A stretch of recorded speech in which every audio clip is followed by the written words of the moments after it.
Tingle's freshly picked Rosy Rupeeland is one of the few Zelda spin-off games, and it gets pretty weird. It's the first game to actually center around Tingle, and if you're not familiar with Tingle, I envy you. Tingle's first appearance was in Majora's Mask as a map salesman. He's a 35-year-old man who thinks he's a fairy. He's super creepy. In a game where the moon has a face like this, and the final boss is basically tentacle porn, this guy is the creepiest thing about it. He reappears in a few more games, most notably Wind Waker, but I don't think anyone really asked for that. Just look at how the NPCs react in Breath of the Wild when you're wearing the Tingle outfit. Anyway, in 2006, Nintendo thought it would be a good idea to give him his own game, Tingle's freshly picked Rosy Rupeeland, and it was only released in Japan and Europe. The whole point of this game is to fuck bitches, get rupees. You start off as this guy. Just a regular old guy lying around scratching his ass. Then you're called upon from the heavens. You go to this pond and Uncle Rupee appears to tell you about Rupeeland. He persuades you to throw your money into the pond with promises of food and women. Maybe Tingle's not the creep here. I would not follow someone named Uncle anything anywhere. And wait, is that Hilda? So Uncle Rupee turns you into Tingle, and this fairy named Pinkle offers to help you on your journey. I bet you're expecting me to say something about how inappropriate she is for a Nintendo game, but remember,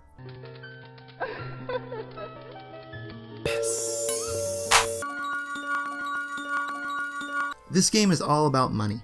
The goal is to make enough money to get into Rupeeland, but everything costs money. The NPCs won't talk to you unless you pay them, and even your life is measured by how many rupees you have. Because of that, when you touch an enemy, you lose money. You can get bodyguards to help you fight, but of course, they cost money. Remember, the goal is to throw your money into the pond. Throwing enough in will raise a tower that lets you progress in the game. But if you take too long, you can actually lose portions of your tower. That means you have to make more money, which means you'll have to spend more money. Replace the tower and enemies with debt and bills, and you have a pretty accurate life simulator. Since this was an early DS game, most of the time you're going to be moving with the D-pad and tapping the lower screen to interact with things and people. And since this is technically somewhat kinda related to Zelda, there are dungeons, which you have to pay to enter, and bosses. Each boss fight is unique and rewards you with a Super Rupee. You need those to complete the games, but you can also find hidden items in the dungeons. When you finally raise your tower high enough, we find out, surprise surprise, Uncle Rupee was lying. I was right, just like Stone Cold Steve Austin always said. Who hadn't fantasized about being with a MILF? Haho! That's every guy's dream! No, not that, never that. Don't trust anybody! There it is.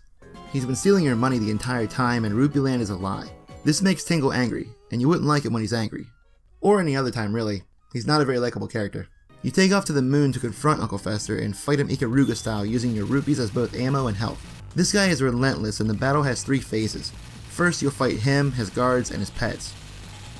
Next, he'll power up Dragon Ball Z style and Final Flash! His final form is kinda like Andross, only much lamer. He's a giant rupee. After the final battle, the game just kinda ends. Unless you collected those hidden items. The good ending has you end up with Pinkle and change you back into that regular ass scratchy guy. You also get everything Uncle Cracker promised you, proving that there is no magical paradise in the sky. If you want to be rich, eat giant burgers, and date sexy women, you have to find those hidden items in life. Actually, the real moral of this game is to not trust people who want you to call them uncle. So that was freshly picked Tingle's Rosy Rupeeland. I hope you enjoyed this video, and let me know in the comments if you've actually played this game. We're just getting started, so stick around for more Zelda Month. Don't forget to like, subscribe, follow us on social media at CrashLove Gaming, and we will see you next time.